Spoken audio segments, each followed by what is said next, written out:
Hey guys, how's it going? Want to do something kind of fun today.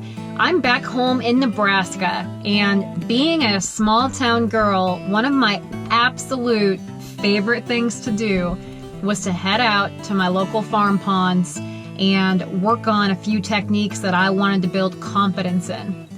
That being said, frogging is one of my absolute favorite things to do for big bass.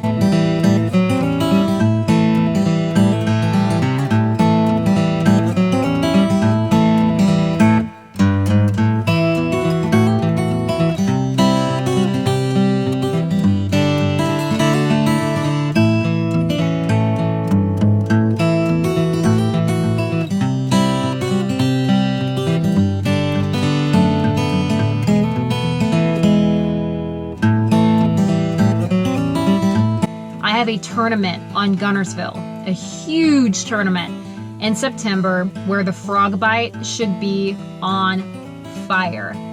So this entire year, I haven't been able to find a good frog bite during my tournaments one time. And that's right, I have not been able to throw the frog at all this entire year. So I think I'll probably be a little rusty. I don't know about you all, but I have the tendency to literally rip the frog across the water the first blow up I get. I mean, within seconds. Frog fishing, traditionally you're supposed to wait a few seconds, let that frog get down before you rip it out of the slop. I must have ninja reactions because I physically cannot do that. I mean, seriously, the first 6 or 7 blow-ups of the year when I'm starting to fish the frog, I'll completely miss because my reaction jerks that frog out of that fish's mouth faster than that fish can even get it down. So I want to get out here, throw the frog around a little bit, kind of practice that technique, make sure I still got it, work all the kinks and the issues out, and hopefully catch some farm pond bass. There's no better place than the farm pond to gain confidence in a technique. I just got out here at this little 30-acre gym in the middle of nowhere, Nebraska, and we're gonna get out and do a little frogging for Nebraska bass. Let's go. All right, so I just grabbed a box and threw some random frogs in it. Some of my absolute favorites. Got the Spro King Daddy, some of the Poppin' Frogs, Live Target, Teckle Sprinkler Frog, little open water frog action. So I got a couple of things we might kind of throw around, mess around with. All right, so I'm gonna throw this on my Legend X 7.4 heavy. Usually I use like a 7.6 or a 7.8, but I'm gonna use something a little shorter for the farm pond today. Got it on the Shimano Chronarch. This is a 7.6-1. I like a high gear reel when I'm frog fishing. Throwing it on 65-pound braid. So a couple things that I kind of like to do when I'm frog fishing. One, I actually take the body of the frog and microwave it for like 5 seconds, obviously without the hooks in it. That kind of makes the body a little softer, a little more collapsible. Another thing I'll do is I'll take and bend the hooks out just a little bit, and I almost always trim up the tail. Just a couple of things I like to do to kind of tweak my frogs before I fish them. You see with this one, I got a little ambitious with the scissors, and this frog doesn't have a tail. But we're gonna start with that and kind of see what happens. All right. Little farm pond's looking pretty good. Got plenty of slop. Looks like this is grown in fairly decently all the way around the pond. That's gonna be kind of tough to fish. So I might need to get out in a little personalized watercraft to fish this thing. Fairly overgrown. So let's go take a look at our options here. Option number 1. Nope. It's been a little while since I've been in a little wreck kayak. Alright. There's a giant spider. Well, buddy, we're gonna have to be real comfortable with each other. Alright. So I'm gonna share this thing with a couple big spiders. That's alright. Let's see if I can manage not to tip this thing. You can see how thick this stuff is. Man, am I close to the water. And it's warm out. That's why these bass like getting up under this. It provides them some shade from that sun. I like fishing the frog when the sun gets up.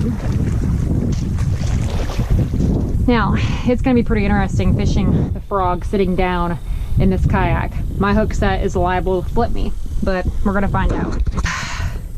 It's kind of nice. Reminds me of my first days in a kayak. A little $100 Walmart special, fishing farm ponds. I'm gonna start back in this pocket over here. There's that spider again. I'm gonna pull it right to about there. Oh, looks like there should be a bass there. I'm gonna bend these hooks out just a little bit more. Again, the goal is to not rip the frog out of the fish's mouth. Got him! Let's see if I can get this fish to slop without tipping the kayak. That's why we used. He's still on there, but I don't know if he's gonna be.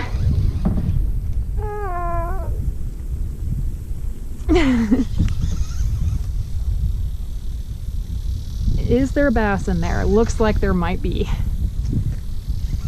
Somewhere. Goodness.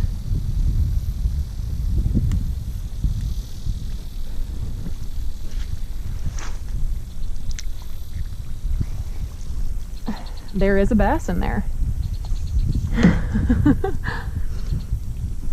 He's hooked pretty good. I don't think he was going anywhere.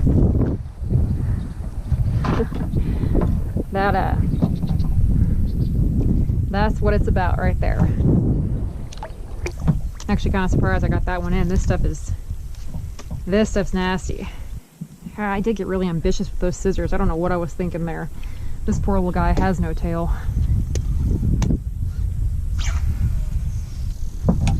I'm probably gonna move on. But it's so important, when you're fishing stuff this thick, you gotta have a heavy rod. Oh, there was one right there. Yep. Ooh. Man. And there were those ninja reflexes. Let's see if that frog fish will eat again. I'll leave him some line this time. Got him! Oh, dang it. He had it that time for a few seconds.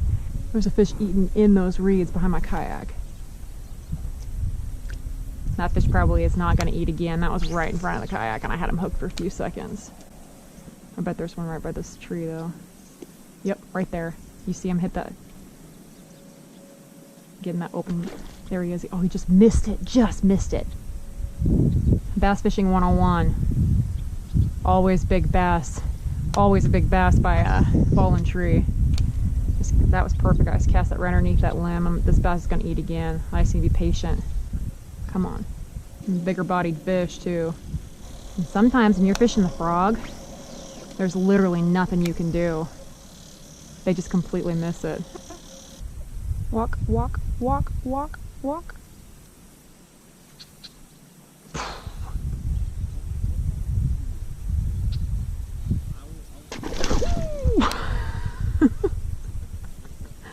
See if that fish will eat again. I'm right by the kayak.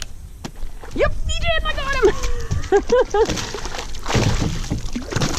Ah, that one choked it. That's why I love throwing that frog. Look at that action right next to the kayak.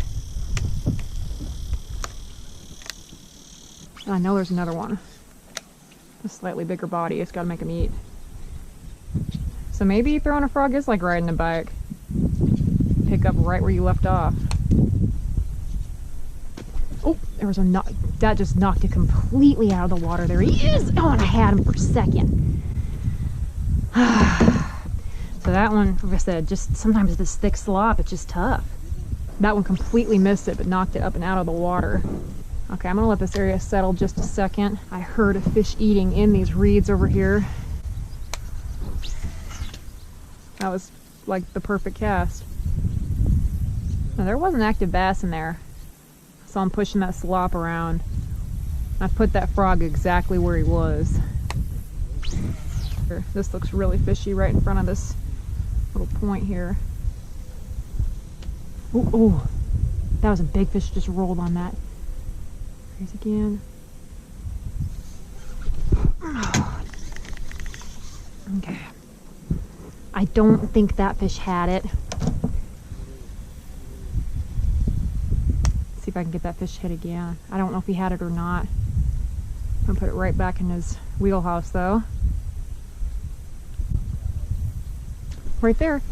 Got him that time.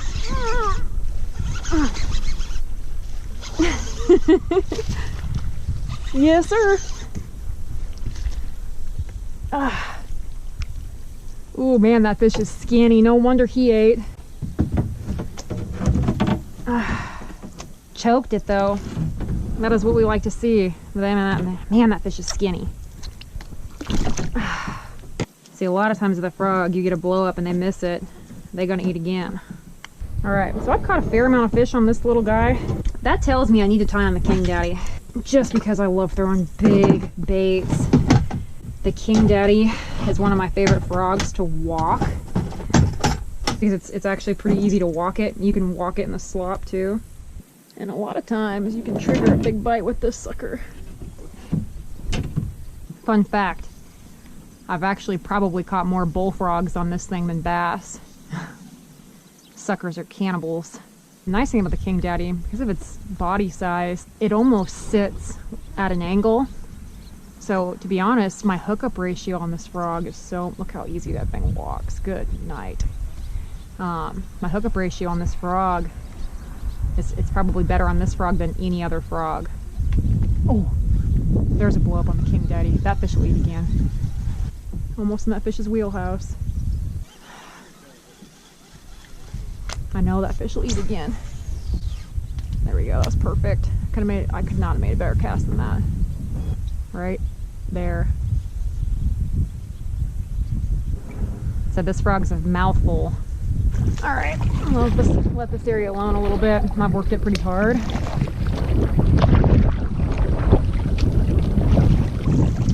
Put my feet in the water, give me a little bit extra stability.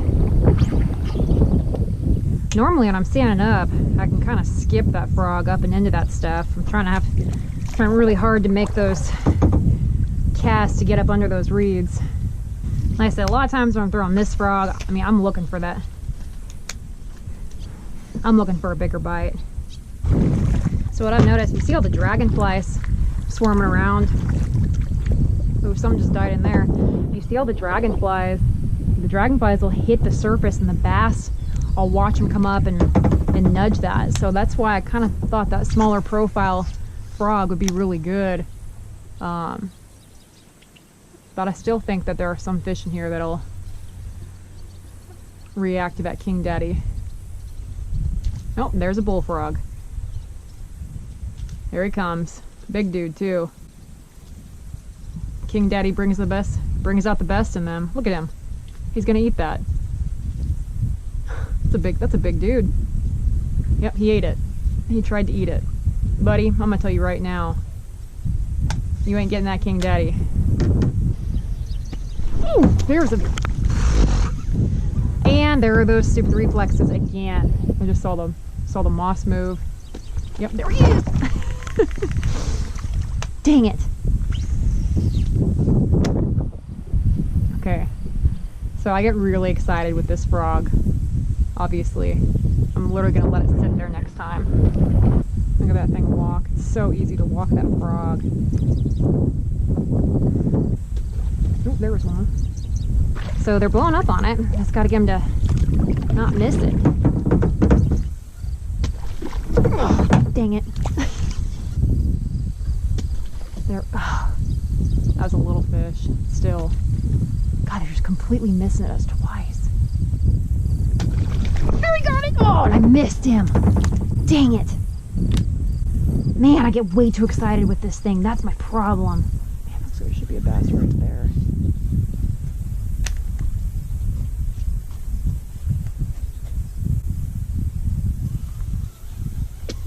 Yep, there was.